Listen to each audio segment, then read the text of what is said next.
Oh, you mean you think I have an opinion about Kodak and about our city and about everything?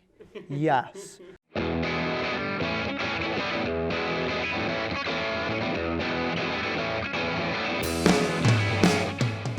ARTISANworks is a non-profit. It's an art space. It completely funds itself. Its vision is to fund artist projects now, locally, nationally, and internationally. And we live for a lifetime without government funding or anything else. So we have models of companies that actually feed the monster. One is obvious. You walk through the building, you see tables and chairs. We do 200 or 300 parties a year. Memberships.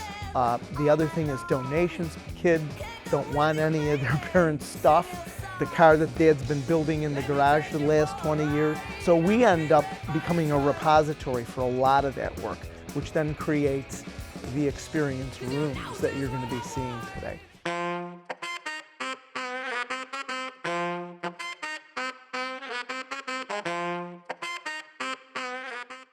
The stories are endless. A real tour here would take a couple of days.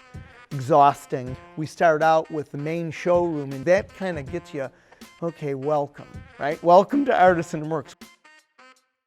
The overall picture in this room, which is definitely tribute to the American worker, it wasn't just related to inventions, but it was also related to what they did for work and what they did for leisure. What's this? It's a Surrey with a fringe on top. Veely Company in the 1800s, and then, 1920 Veely car. But when you really look at the overall picture of ARTISANworks, it jumps around. That's 1922, and that was an old shoe repair shop. And that was on St. Paul Street in Rochester. That piece was donated. So we're gonna head to the firehouse. Oftentimes the creation of a room has to do with a piece that we pick up. And a 68 Ford pumper was more of a rural firefighting piece of equipment. These things pumped in 1,000 gallons of water. They would have the water in these tanks, and then they would go to the fire, and this would pump the water out. There's a tower clock concept, and there's all kinds of other issues, but I think what the important thing is you can't really separate history from commerce, from design. It all comes together. In the last couple hundred years, we've documented our world through photos.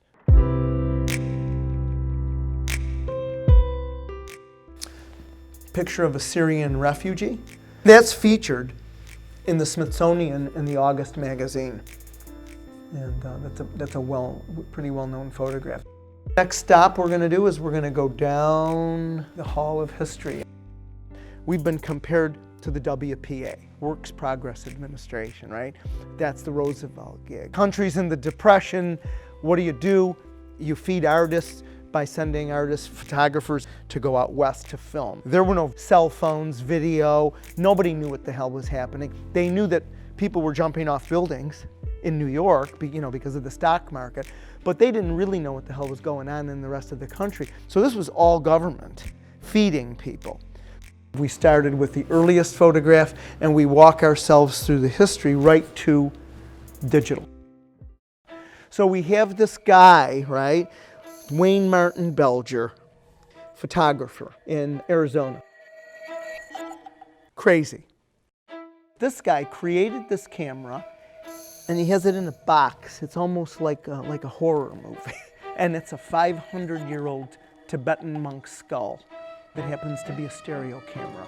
Each eye is a lens, essentially. Not only is he creating the images, but he's also made the camera. He's tooling out these amazing pieces of art, which happen to be cameras. I think he has 13 or 14 of them now.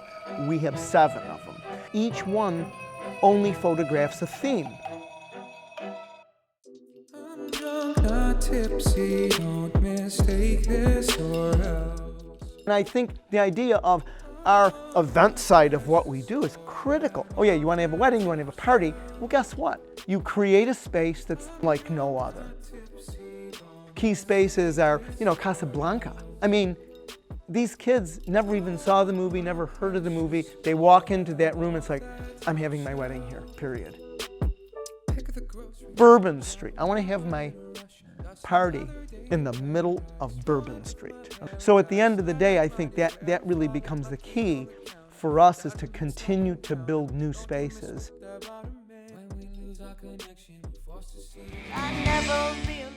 This is the real understanding of real art and real creativity and real passion. And that's what ARTISANworks is about. You go on a date and you play a Luciano Pavarotti, and if your date doesn't get goosebumps, get rid of them. You go through ARTISANworks and you're not moved emotionally, you're dead. You can't be alive. It's impossible. As I was searching for an answer,